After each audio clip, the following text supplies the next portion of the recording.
Good morning, everyone. Welcome. My name is Menachem Creditor. It's my honor to serve as scholar in residence and rabbi for UJA Federation of New York. We bring you Torah and music, blessing, and community every weekday. We've been doing so since March 18th, 2020. Today it is Monday, August 10th, 2029. So good to see all of you.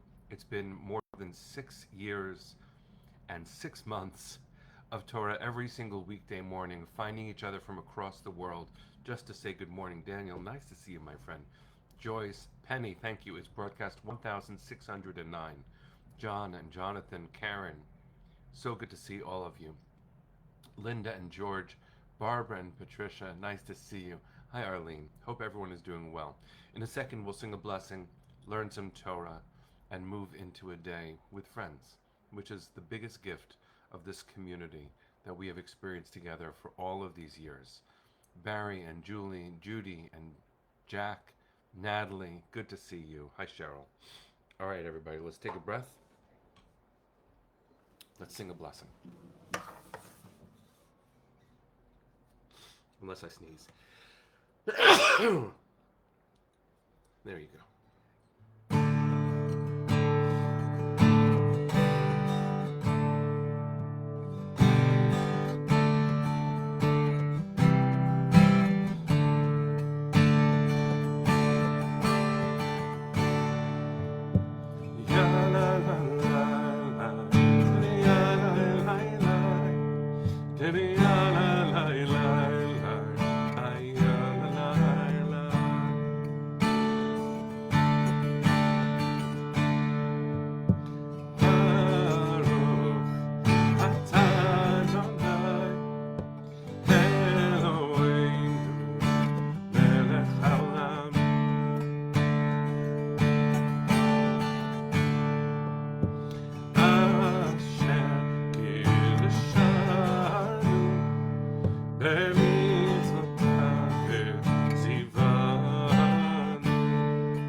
So hi everybody.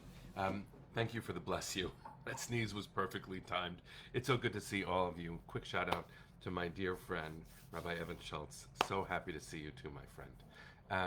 And Siona, you're sharing that there was a terrible fire in your neighborhood. There are fires blazing in many parts of Europe and in the Midwest and west of the United States right now. So glad that you are safe. So sorry for all those affected, and echoing your blessing, praising the emergency responders, especially firefighters. So glad you're okay. Thanks for sharing all that with us. When I was in Israel over this past summer, I shared on the Friday before I left that I just gotten a new Sefer, a new holy book. This is called Zachor Li Yitzchak, and the little bit that I've learned from it has been very rewarding already. This is a very powerful Torah commentary that was written by Rabbi Yitzchak Yechiel Yakubovich, who was the chief rabbi of Herzliya for 66 years. And among the things that is special about this book, not only is it's new for me, therefore it's very special, I bought it during a time in Israel, that's also incredibly special, is that he served as a Haredi rabbi. He was an ultra-Orthodox rabbi who also understood his role in the civic sphere, in the community. I don't know that he would have used the word Haredi to describe himself, but it is very, very important for us to understand that the way forward for the Jewish community, and probably for all communities, is to hesitate before marginalizing those who feel other within the community. And certainly within the Jewish community, the Haredi world has distanced itself from the mainstream But that's a problem, and we only double down on the problem when we echo it and say, yes, you are not us. There must be a way for us to integrate values and learning both from mainstream into the fringes, and the values of the fringes are part of our world. I'm not endorsing them, but it's important for us to consider how Torah can hold us together in America that is likely more about the political world, where a partisan attack within parties and between parties and outside of parties seems to be just one small step away from dehumanization of a neighbor. So we have to do better than that. And I wanted to share a little bit of Torah from this beautiful Sefer. Um, and I saw, I don't want to ignore this. Barbara, you are sharing that half of your apartment complex burned down on Friday in Ossining, close to here, close to Westchester, in Westchester. Thank God no one was hurt. Thank God you're here with us. Thank you for sharing that with us, sending you strength and resilience, and to your neighbors the same. Okay. It's a lot going on in our world. Let's dedicate our Torah learning to everyone's healing and resilience. So this is related to the concept that I was just sharing. It's Parshat Shoftim. It's a Torah portion that has many very famous teachings. The theme of it is Shoftim judges, how to create a new society in the Promised Land that is beautiful, that is worthy, that is just. So the verse from chapter 17 of the book of Deuteronomy, Ki tavo el ha'aretz asher Adonai Elohecha noten lecha v'yishta v'yashavta ba ve'amarta asima alai melech kechol hagoyim asher sevivati sum tasim alecha melech. So the translation is going to be freestyle here because the book, as you can see, is entirely in Hebrew. So I encourage you to look it up to see other translations. Deuteronomy 17, verse 14. When you enter the land that God will give you, and you will inherit it and settle there, and you will say, I will place upon myself a king, just like all of the surrounding nations. You shall place a king upon you. So this is the comment here. So this is Rabbi Yakubovich. Says it is very specific, the language that is used here, because it says in the singular, I will place upon myself a king, and then it says again, you shall place, and in the singular, Hakol ne'amar bilshon yachid. Everything here is said in the singular conjugation to teach us, because it is entirely one nation that has to have one peh, one mouth, one voice, to agree about one person in order for them to be king. And clearly we don't have kings. We do have leaders who sometimes act like kings, but we should understand that this is going to be a challenging concept. How do we come to an agreement as community about who our leader will be, especially when even votes that feel clear are just marginal differences between the amounts of people who vote for a specific candidate? And remember that Rabbi Yakubovich is the chief rabbi of Herzliya. He's talking about a democracy, a city within the democratic state of Israel. But if a community has amongst themselves differences of opinion who to place as king or how they should act, it is important to avoid the divisiveness of a community, because there is no success in a kingship, in leadership like that. And the Torah was only giving permission to place a leader when the community comes to a place of agreement.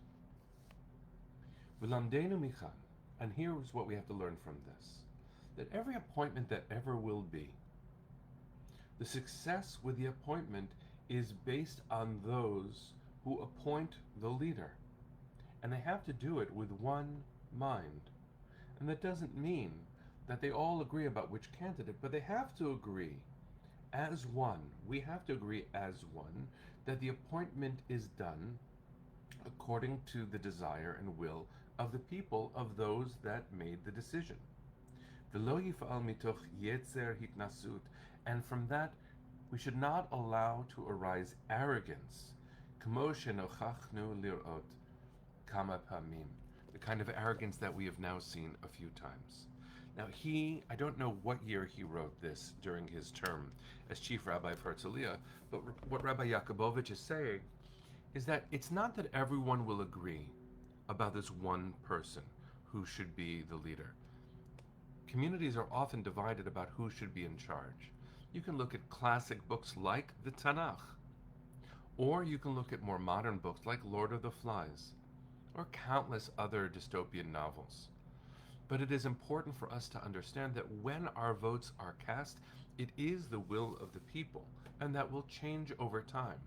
But the will of the people never means the will of all the people. The only way to understand Rabbi Yakubovich's idea, and really to heal the heart of democracy in Israel, where he did his work, in the United States, where many of us do our work, and around the world, is to understand that democracy does measure the will of the people, even if not every individual had their voice be the determining one. But when we lose the vote, whoever the we is, and whichever vote it is, when we lose the vote, that doesn't mean we've lost our voice. We have to continue to understand that a democratic process will inevitably appoint leaders who are not the ones that you voted for. The question then is how to retain the notion that we share a voice. To have a community that has a voice is essential for the success of leadership. I know we are in complicated times. I'm not speaking about our times alone.